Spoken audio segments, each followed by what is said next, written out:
In this video, I am going to show you the next step after I finish grooming the jacket, or at least taking off the few layers from the jacket where it's super long. I want to start working on blending the jacket into the sides of his neck and then down into the shoulder. I've taken the shoulder pretty tight. As you can tell, it's almost bald. But see how the hair on the front, this is from the previous groom that I haven't done. So the flat work needs to be done here. Look, it's supposed to be so fine that you can't actually pick it with your fingers. And right now it's about an inch long. So this is super overdue. And I'm going to be taking it down to skin. I'm going to ball this. And then on the side, I'm going to leave a little bit of layers as about, I would say about an inch off from his elbow, because I need the layers to grow here so that I have fill coat from his shoulder into the arm. So for now, I'm just going to take it down basically to ball, because I mean, he's not being shown right now. So we don't have to be so conscientious and we don't have to be so uptight. The most important thing is just to roll his coat right now, get him used to the feeling, and if you do a little bit each week, it actually makes your life a lot easier instead of having to reset and then spending many hours on the coat. So I just take a little bit off each time. I don't want to piss him off, make him enjoy it. I'm gonna hold the skin taut this way. He's almost falling asleep right now. So I'll just go very gently, just a little at a time.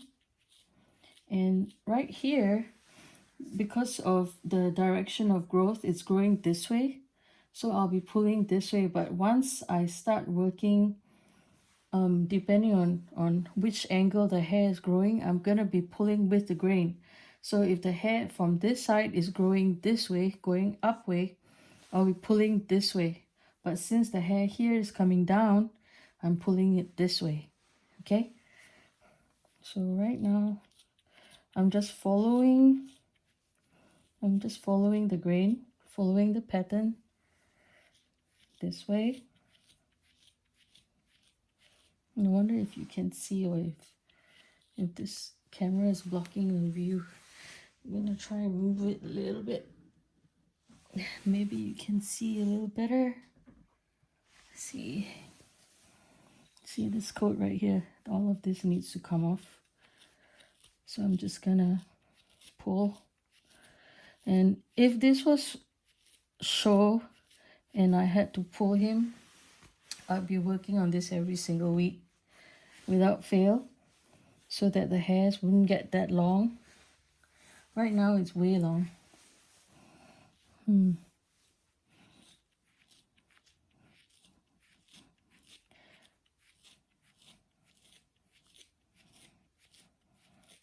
And some of it is undercoat and some of it is top coat, but most of it is undercoat. See how it's like gray? Can you see? It's kind of grayish. So I like that you pull the undercoat anyway, because it makes the dog look coarse in the neck and the throat area if it's not finely done. I like him to be tight. So once I come to the front, you just keep pulling it down. For me, I just pull it all the way down. I think you're not seeing. Let's see. Okay. And just pull.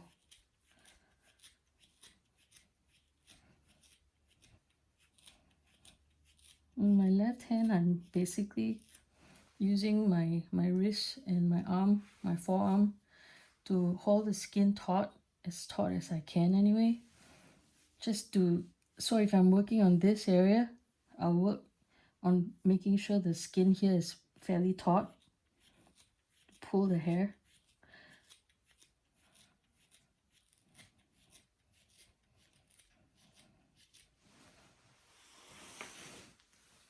And I'll just keep working and do the same thing just on this side.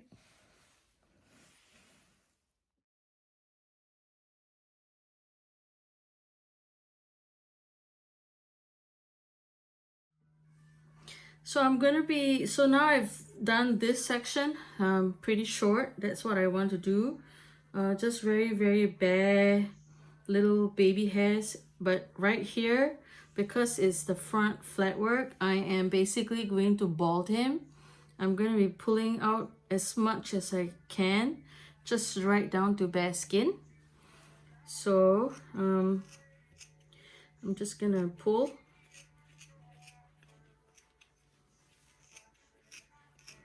And the hair here grows in an upward and sideways direction, which is why I'm pulling in this direction, because I'm following the growth of the hair.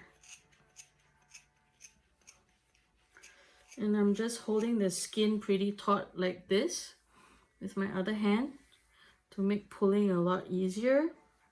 But once I start coming to the front, I have to be a little bit careful because I want to start blending the layers. So I'm going to leave a little bit of coat here, and then taking this really tight. And I'm not really using much strength, just kind of barely pulling a little bit, just letting the tool work for us. But this part I can still pull. Right here, this is another cowlick right here. It goes around, see? And then I move to the front. I'll be pulling it the up direction, going up this way, because that's where the hair growth is. Pointing up.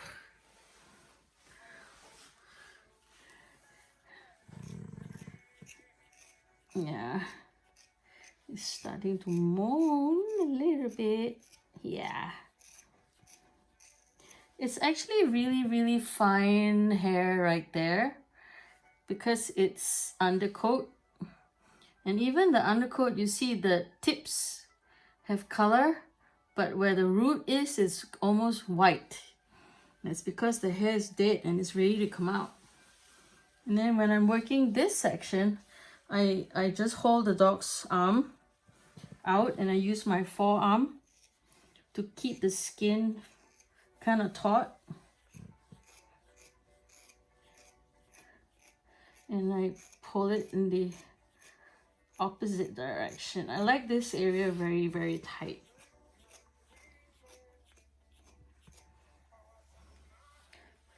See? So right here, it's a tuft.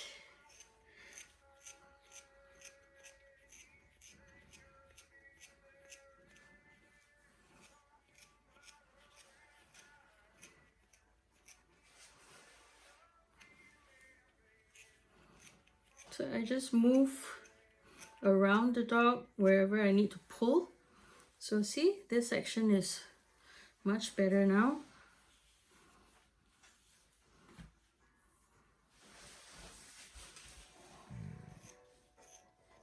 I'm going to work right here.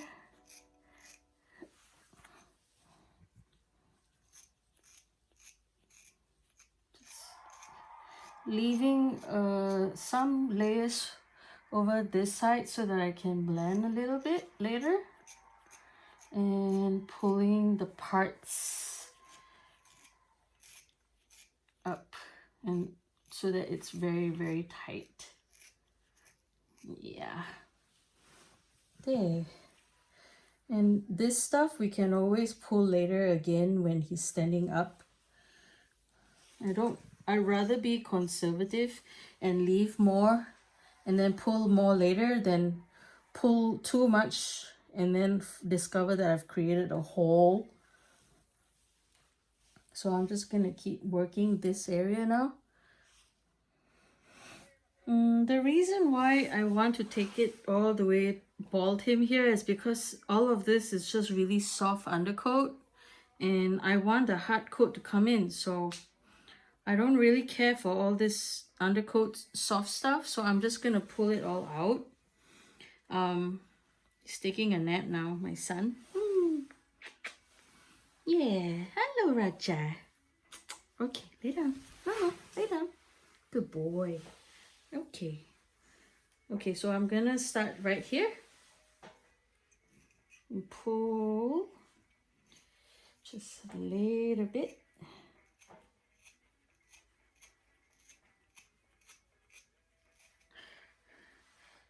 Just a little bit at a time.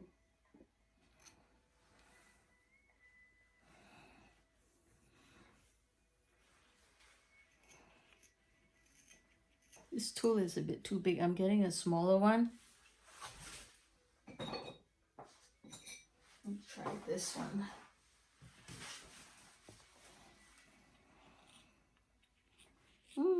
Much better.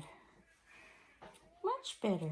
Sometimes when you're working, you kind of just try out different tools on different body parts and you find what works better for you at that one instance. Sometimes I like pulling flat work with my stones because see how much you get to pull out.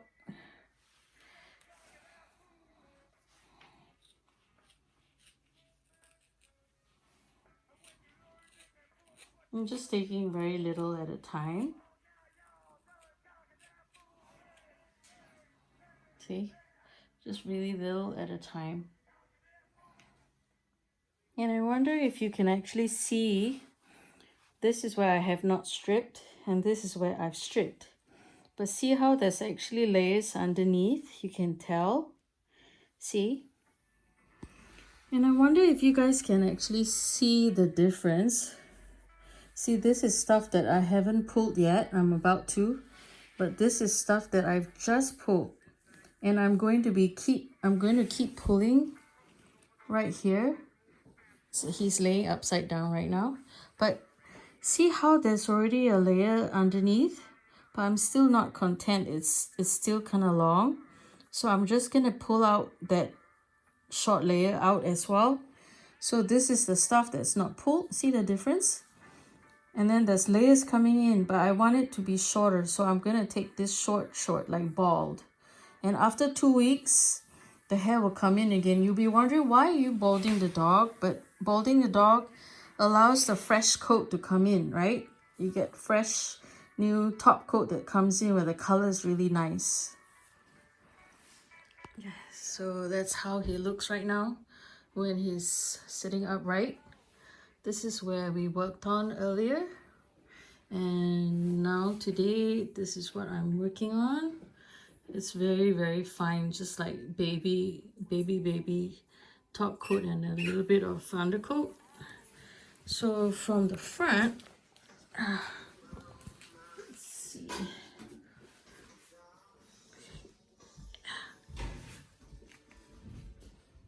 So this is what I've done so far, midway. I haven't touched the underthroat here yet. And so it's half right now.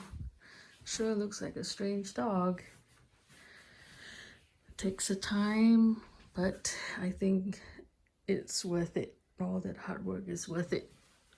Huh, Raja? What do you think? Are you a half and half dog? You look strange? Yeah. You look funny.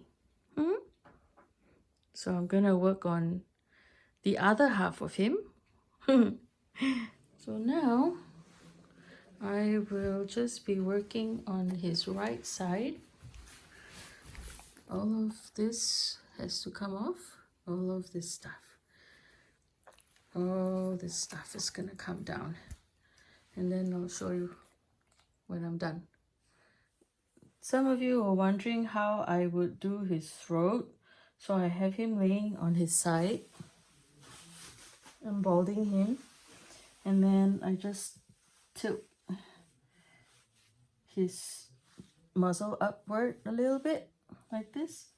And then I just use either my stones or my knives, and I'm using a stone because I'm just balding that area, and then just pull it bald, just like so. So some people were asking me how I would do a dog's throat. So I normally have my dog lay down on his side, just like so. And then I can use my palm to roll his skin, just roll it up. And I'm using my stone because I'm balding that area, and I can just pull. So if I'm doing right here under the goatee, I just pull. See how I'm using my skin, my palm to kind of roll his skin, just, and then I'm using my thumb to pull the hair forward, get it out of the way, and then just take a little at a time. I just try to do my best to hold his skin taut, but you know, yeah. And then when I'm working on the flu, so what I do is I use these fingers to pull the upper lip away, and then I use my index finger to pull the lip back, and then strip this just little by little, just like so. And then you got to get the hair out. So that's how I work that area around the mouth and underneath. And then if I need to work on the other side, I just flip him over and I work that side. So the throat here, and of course I let him yawn. No, it's nice to be able to stretch his jaw. I just roll the skin out of the way, and then just pull. Yeah, just little. You got to work small little pieces of the skin, cover small little areas, because the flat work in this area can be sensitive, right, for the dog's throat. So I think it's really crucial to work little sections at a time. And normally when it's like, when you see a little bit of, I wonder if you can tell, if I pull it close, you can see the small little droplets of blood after I pull the hair out. You can use a cotton ball and witch hazel, and then just go, because this is an astringent, it helps to close the pores so you don't get any potential skin problems, and it's good to clean. So I've got it here, so I just wipe. It helps the pores to close and it soothes the skin. So that's what I do, and that's for his throat. And then when I'm doing on the other side, I do the same thing. When I'm doing his chest, I have him laying on his side, and then what I do is I put his leg back and I use my body to support it. That way the skin here is as taut as possible, because if his leg is forward, the skin is kind of looser. But if I'm going to work on his chest here, I just manipulate his body, his legs go behind my back here, and then I use my forearm and my wrist to pull the skin as taut as possible, and then just work when I need to. So that's what I do. Same thing here. So when you come to the point where the hair is pointing the other direction, all you need to do is move your body to the side, and I just pull his skin this way, pull it back, and then just pull. just like so. I know I sometimes when it's like right here, I just pull his arm back and use my paw to grab the fur on his chest, on the lower chest, and then if I need to work this area, I just go like that. See?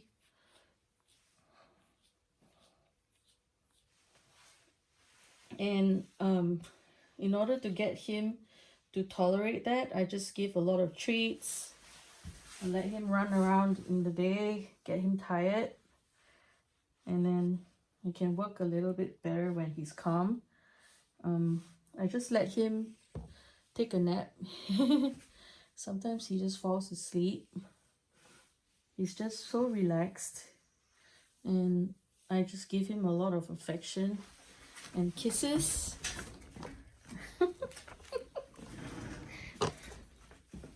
Lots of kisses. Raja. What do you think? Thanks. Another method of, if you have a dog that's sitting up or if he's leashed up like this, another way I groom the chest is put my arm on the other side like this, and I pull the skin taut just like so, and then I can work this area. You just pull the skin taut. Wait. Like so. Just kind of use my hand to manipulate the skin and make it taut. And work. So that's how I work his chest. So I managed to finally get that under control finally. It was a bit overgrown and bushy. Huh? Oh, you bushy? You bushy? Yeah. When I'm about to start working on his lower jaw or his chin, I normally raise my table pretty high. I have a hydraulic table, which actually goes pretty low, as you can tell. But if I'm going to be working on his underjaw, I'm going to raise it up to where it's pretty high. A lot, almost my height. See?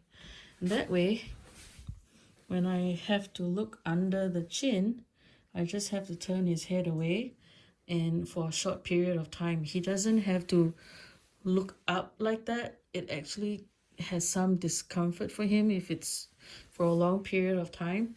So I try to raise the table itself up and then just have him sit, or if he's completely leashed up this way, then I just turn his head sideways like so, like this way, or Raja, turn it this way or this way instead of up way, because I think that makes him feel very uncomfortable. So as for the underjaw, some of this is soft baby coat, soft undercoat. I will strip that out, but I like to strip it to where the flu is, around here. So all of this I take out. Same thing on this side. Kind of, I take out that gunky hair right here where there's like a little lip right here. There's like a little groove where hair grows. I take that stuff out. It's normally black in color and it's really stinky, and I don't like that. So I try to do hygienic for the dog. And then here I just take it to where I feel not far back, kind of where the flu is, right here. So that's where I stop. I think we are about done for today. I hope you gained some tips and that will help you to improve on your own hand stripping journey. And have a good night. Bye. Raja, what do you think?